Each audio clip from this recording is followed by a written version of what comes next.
Welcome to the Church of the Week program on AM 630, The Word. Each week, we highlight a different local church or ministry impacting our community. Now let's welcome our Church of the Week host, Chad Schapiro, and today's guest. Hey everybody, this is Chad Schapiro, host of Church of the Week, and I want to first of all thank AM 630 The Word for even having this on here. We have so many great programs. I get a chance to work with Texas Baptist, which is a state convention. I'm the area kind of guy down here, but also help with something called Pastor Strong, and that's where I get to partner with my brother that's here today in a lot of different ways. We have Terrin Phillips from Refuge Church. Refuge Church of San Antonio. Yeah, we are over the whole city. The whole city, and they are doing some amazing things. Goodness. And so I can't wait for you to get a chance to hear from him and his story, his background, and how they're helping our city out. But if you are watching on Facebook, share this, like it, comment, get the word out there. Somebody from their church, if you could put the links, everything, because I want this church to be featured for everybody to see. Terrin and I go back farther than a lot of these pastors you might have seen me up here on. And so I thank you, brother. I thank you for your friendship. I thank you for your love. I thank you for your ministry. And before we get into it, man, I just want to know your story, because I know your story. I love hearing it. Tell them about where your church is first. Don't log off, okay? But if some of you guys, because I know the way it works, you come on here for like a minute, 2 minutes, and you're gone. So tell them where the church is, first of all. We're in transition. Okay. We have been meeting at Crestview Baptist Church in Windcrest. And, man, a lot of things have happening. We are now moving back to Cibolo. We have 2 warehouse buildings that we're trying to get into, and we're going to build out. We have so many visions and dreams of what we want to do there, and so we're headed back to Cibolo. We feel like we've wandered in the desert for 10 years. And we've moved to all different locations. That's it. And God is it's been an incredible journey. And so we are so excited we're watching what he's doing, because we don't have the finances nor the capability, and we're seeing him do it right in front of us. So it's pretty amazing. It's a great time for you to get involved if you are ready to not just be kind of hearers of the word, but to be a doer. And when a church is getting ready to take over a new territory, move into a new building, everybody, all hands on deck. And so it's a chance for you to come in there to keep up to where it is and the updates and everything.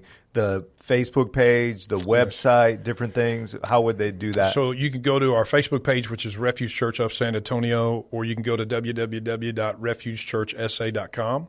Okay. And all of our information is on there. Yeah. And, we're rocking and rolling, man. Yeah, so I definitely want you to, even just to support a church plant, get in there, right? Maybe make a commitment for 6 months or something just to be part of the launch team. What a great experience for you and your family possibly. So, pray about that, okay? But, my bro, talk about how you first came to faith, if you could go back. I don't know if you grew up in the church. I know some of the stories about sitting out in the car, having the football coach come, were you growing up in the church before that? So I grew up in an independent Baptist church in Abilene, Texas, and it was a great and bad experience. It was very legalistic, but at the same time there were some great times. I was considered a trouble kid because I was always in the middle of something. But sports was where I found my acceptance. And so my family life was good and bad. My stepdad was abusive, verbal abusive at times, and so I found my hope and acceptance in football and track and basketball. I tried to play every sport to just stay away from home. So I would go to church and I would get in trouble. I just was so passionate, and everything was so legalistic that I just rebelled against that. Mm-hmm. So I didn't accept Christ until March 9th, 1991. So I graduated from high school in 87. I was hoping to play football at Texas Tech. That didn't work out. Yeah. So the pastor of our church was the president of Baptist Bible College in Springfield, Missouri. Okay. It's not named that anymore, but it was a college for independent Baptist churches. And so I went reluctantly. My brother had graduated from there. I lasted 2 years. I wound up getting kicked out of school. And so I had no place to go. I stayed in Springfield for a few months, and then I moved back to Abilene. I had no place to go. Yeah. And I stayed in my car for 13 months, slept in my car, ate pizza out of the back of a dumpster from Pizza Hut. I hate pizza now. Yeah. I don't like any youth rallies that have pizza, but it's all good. I eat it ever so often. But from that time, Hardin Simmons was looking to start a football program. Yeah. And I didn't know that. And I had a coach approach me up at Abilene High School and said, hey, man, you need to come. We'll help you out. I'm like, look at me. I was in a whole different mental state. Wow, sure. And so bottom line is I got into Hardin Simmons. They actually let me into school before school even started. And Coach Keeling and some of those coaches that were there at the time literally poured into me. Wow. And then, of course, God is in the middle of all this. I didn't have a relationship with Christ. I didn't care about him. I was so irritated and frustrated at my early years that I just didn't want to have anything to do with it, much less church. But those men mentored me, spoke truth to me, and I wound up breaking my ankle 2 weeks before the season started. So I was slated to be the starting tailback. It was going to be the Richie Cunningham come back to Abilene. My nickname was Dirty Red in high school, and I had red hair. I don't have it anymore. And I thought, this is going to be my time. And that's not what God had planned. Wow. So I break my ankle, go through all kinds of stuff, and I had signed up for youth-led revivals because in the summer I wasn't going to have any place to go. Yeah. And Chuck Flowers and James Lankford, who is now Oklahoma senator, took me under their wing. They took me through that summer. I had a blast. Yeah. Now, I had to back up the story when I accepted Christ was the second semester at Hardin Simmons, and I was just angry. Yeah. At a lot of things, and so me and some of my buddies had gone out partying. I'd gotten drunk, and I was laying on the side of the road in a ditch, and I was miserable. And the whole time I'm thinking about all my background, all this stuff. So I got back to my room, and my roommate, who was a guy named Tom Enlow, was the quarterback of our football team. And I said, Tom, I need a real relationship with Christ. And he said, well, Terrin, he starts doing the Romans Road, and of course at that time I didn't want to listen to him. I was like, hey, I know all that stuff. I got it. I need to pray and ask Christ in my life. Well, I did. It wasn't pretty. Used a couple of choice words with the Lord, but when I got up off my knees, I knew something was different. And so I didn't have a good relationship with my family or anything. And then I went and did the youth-led revival thing. After that summer, I was approached about being in a band and up in Dallas-Fort Worth, and I thought, man, I'd like to do that. So make a long story short, when I came to know Christ was at Hardin Simmons, and Hardin Simmons was huge for me because not only the coaches but many of the students, Pat Smith, a great brother of mine who just, man, they put their foot where the sun didn't shine. Wow. Because that's what I needed. Yeah, I was a football player. Yeah. I was passionate. I was rebellious. I didn't want to listen to anybody. And it took guys that weren't athletes that were willing to speak truth to me. Mm-hmm. And so from that, those kind of experiences are exactly how I do ministry. Yeah, So right. I know we'll probably get into some of that, but that was my experience. And so when I came to know Christ, these guys began to mentor me, and I had a different experience than what I did in that independent Baptist church. Yes, sure. I didn't feel like Jesus was shoved down my throat. I felt like it was a relationship. Amen. And so it was amazing for me that they did that. Man. So, yeah. It's funny because I know you've talked about Hardin Simmons for a while. Well, I just happened to be there for the first time last week. And so that big, beautiful stained glass window in that chapel. I guess there's a new chapel now, bigger, but I was in maybe the old one. Yeah, that's the old one. I've worshiped there many times. But that thing is beautiful. I've never seen a window like that. It's just gigantic. We did a pastoral cohort in there across the hall in that. Did you go see the football field? Room. No, I need to go. That's where you used to run wild. Well, no, they built a new stadium, and it looks amazing. Hey, that's the stadium that you helped build. I was only there a year, so I didn't really do much. And so, man, he's so talented. He also sings, right? Right. I do. Yeah. You want to sing for us now? We sure. Yeah. What you got? So most of the people on here know the song "His Eyes on the Sparrow." Okay. So, let's hear it. Why should I feel discouraged? And why should the shadows come? I'm getting old. I don't sing much anymore. That's good, so, bro. Yeah. I've tried to bust a whole bunch of people with trying to make them sing, but none of them can sing. Well, I feel that coffee. Mark knows because I'll be like, "Hey, why don't you rap or sing or something like that?" Right? No rapping, but he did sing, right, Mark? The producer, he's doing it. He's doing it. But you know, I love music. I love to sing. As a pastor, I had this question asked me the other day by two guys that we went out to eat lunch with, and they said, "Terrin, why don't you sing more?" And I said, because I don't want it to be the Terrin Phillips show. If I preach, I don't sing. If I'm not preaching, I'll sing with the praise band every once in a while. But yeah, I traveled for several years and got to open for several different bands. Did the Nashville thing. That's so awesome, right? Yeah, That's cool. so cool. I enjoy it. And so, out of your background of in the car and needing some hard coaching, right, to wake you up and to get you back, restored. I believe that's how you learned ministry a little bit and got equipped. So let's dig into that. Okay. First of all, how did the church get launched like that? Is that did you learn that in a church? So, when I moved up to the Metroplex, I moved up to Dallas-Fort Worth that year after youth-led revivals. I didn't have any place to connect. I had this old dude come to my apartment.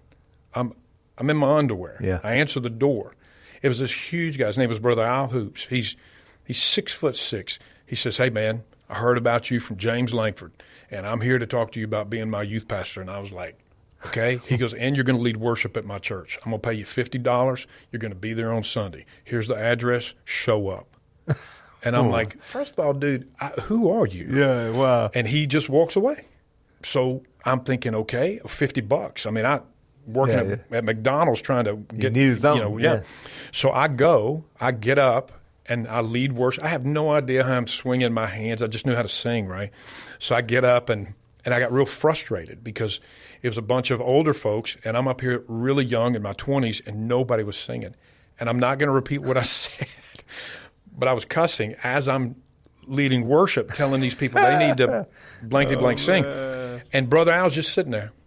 Little did I know, he had told them beforehand, "Hey, this dude is rough, and he loves Jesus, and he's going to challenge you." So I had these little old ladies come up and lay hands on me and say, "Terrin, we're going to pray for your mouth." And so they began to, again, mentor me to all these people, right? Yeah, beautiful. And I had a great experience. And then Brother Al was going to seminary at the time, and he introduced me to a guy named Corey Webb. And Corey Webb was at a church in Richland Hills, Texas, and Richland Hills Baptist Church. And he said, "Come over here and help me out." So I go over, and he began to teach me how to do youth ministry. Yeah. And through that, Corey, years later, he wound up leaving and moving up here to Alamo City Christian Fellowship Church. And that's when I got turned on to a church called City on a Hill. Yeah. Now, City on a Hill, I'm passionate about them. My daughter married one of their pastors.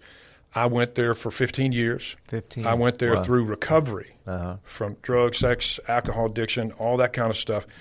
And it was hard. Tracy and I, my wife, were married about a year and a half maybe before we went there. And these people, we do hospital church ministry, and I'll explain what that is in a minute, but it's messy. Yeah. It's not just "let me pray for you, brother." It's that, but it's, "Are you lying to me?" Yeah, "Well, I think you're lying to me." Yeah. There's more to the story here. And we dig to get to the root to help people overcome their hurts and pains, you know.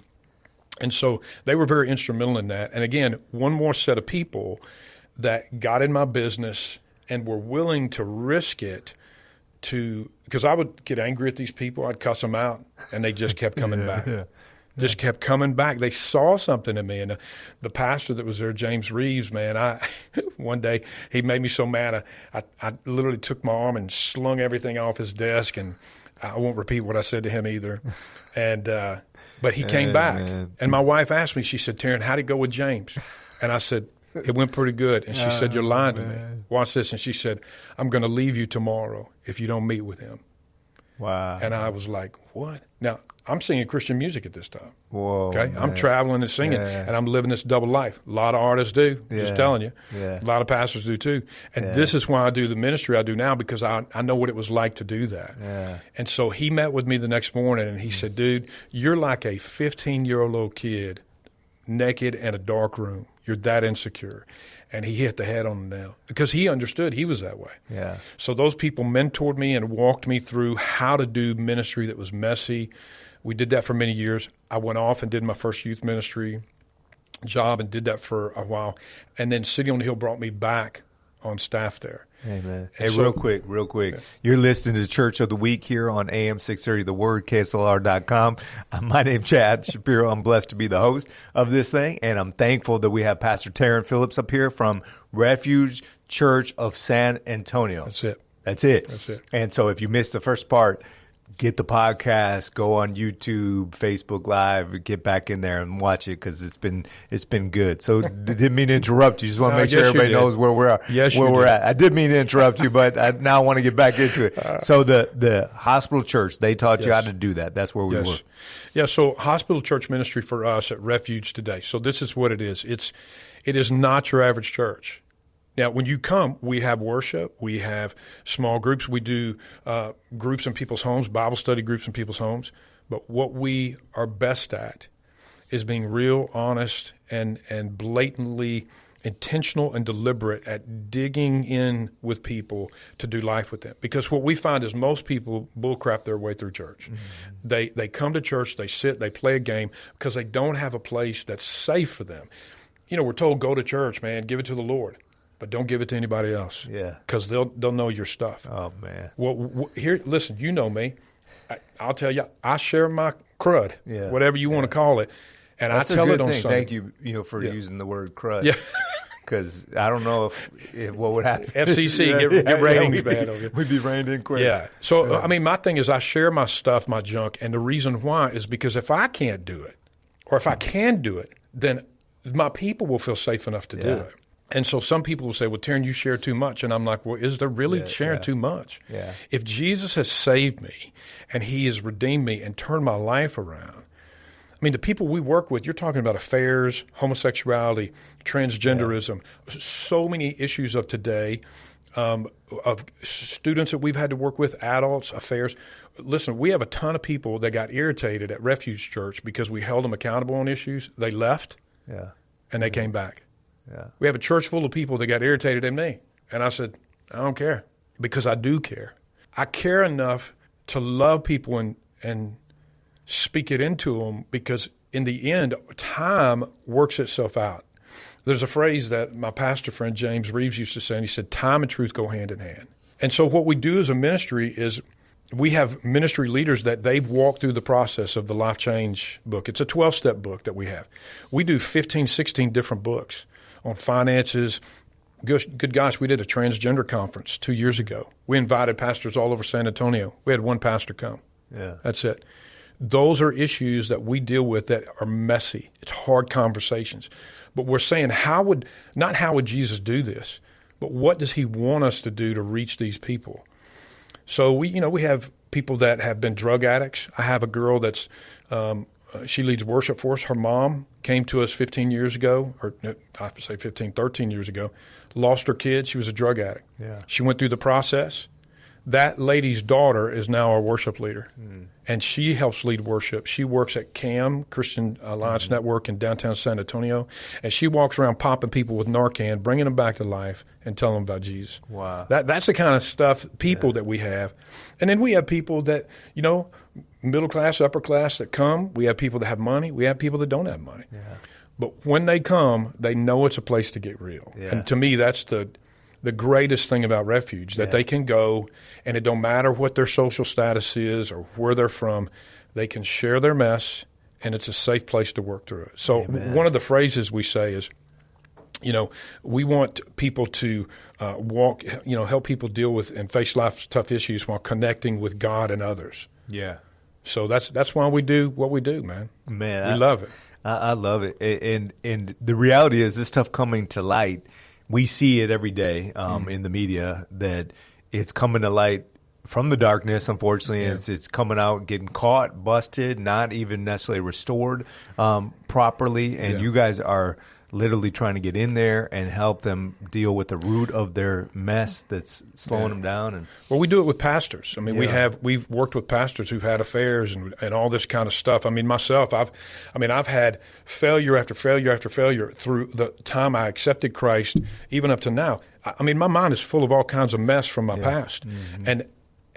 some people say, well, Terrin, but you can't share that. And I'm like, yes, I have to share that because I need Jesus. Without him, I'm playing a game. Yeah. And what I've learned is pastors, leaders, people that don't have a safe place to share it, they hide and they go back to the things they don't want to the most, what Paul talked about. Mm-hmm. So if you have a place that you can go to that's safe, you can lay it all out. Sure, it's a little scary at first. Yeah. But when you find people that they don't care about your mess because they care about you, Amen. It's an amazing thing. Yeah. And so that's what's happening at our church, man. And it's crazy to see even the moving to a new place and not having the funds to be able to do what we're doing, but God going, well, let me show you how awesome I am. Yeah. So we're loving all that. It's great. Yeah. So the move over there, do you have an address? We do. So it's on 696 Gulf Street. We're going to be in building 130. Okay. Now, we don't have a COO yet, so right now, as of this coming Sunday, we'll be in Windcrest. But if we get that COO, we'll be at that address. We can. So we're waiting on the city. And then what kind of so when they're thinking about coming, what other stuff do you guys do? Obviously, getting raw and real is the core for every one of us. Yeah. But what else? So Sundays are not a time for you to grow. Okay, I'm just going to tell you. You're either going to love me or hate me. Yeah. Okay, I'm going to tick you off or not. You're going to. It's simple. But I preach nothing but the word. I'm diving into. I want to know what it says. My opinion doesn't make a difference. So that's Sundays. We have worship. We have kids ministry, which is amazing, and then we have our youth ministry. Our youth ministry is incredible. You need to come check it out. That's on Wednesday nights from 6 to 8. And then we have life groups in people's homes all throughout different cities, all across the San Antonio area on the east side. And they do Bible study. They have dinner together. And our Bible study leaders, man, they dive in deep. That's awesome. It took us 3 years to go through the book of Genesis. Yeah. Okay, in our life group. And then we do on Wednesday nights, while the youth are doing their thing, we do revive groups. And those revive groups are those support groups. So if you come to our church and you have an issue, drugs, sex, alcohol addiction, having affairs, pornography, whatever issue it may be, anger, we try to connect you in a group. And if we don't have a group that you need, we'll find a group that you need. We'll create one and walk through life with you. Because that is where people you're walking through life, you're sidetracked with that. We take you through, walk you through it, help you get better. Yeah. And then we encourage you to stay in the process. Because what I know is without accountability and without Jesus and having these kind of relationships, I'm going to go back to the slop. Yeah, sure. So it's a lifelong process, and people to get set free from it, they love to stay in it. Because if you go to another church after experiencing Refuge, you're going to go, ooh, okay, it's not the same. Yeah. So it's amazing when you get set free. You don't want to go back. So there's people listening right now that know that they're dealing, they got some hidden things, right? That can you, before we only got a little bit left, can you talk to them and what it might be like to come clean and come forward? They're nervous. They think they think they're hiding it from God or something, but obviously. Here's the deal, man. It always comes out. Time and truth go hand in hand, and the truth always comes out. And here's the deal. Even if it didn't come out, it's in here. It will eat you alive. Refuge is a place that you can deal with that. We've walked people through some heavy mess, through going to court with people, all kinds of stuff, man. It is messy. But I'm telling you, God, because of everything I've been through in my life, he can take anything. If he can take me, he can take anything and turn it around for his glory. We see it. My church is filled with people, just like the examples I gave you. I got 10 more. Well, we don't have time. And so, come to Refuge. It really is important. The God's not trying to take away your fun. He's trying to free you from things that are bonding you to the devil and to sin and hurting your life. So come on and join, get it out in the open, make it happen. Thank you for your time, bro. God bless you guys. Thanks for listening. Thanks for joining us this week for Church of the Week. Please visit us online at am630theword.com for more information or to listen to previous Church of the Week programs. If you would like to recommend your church be featured on a future program, please email us at churchoftheweek@kslr.com.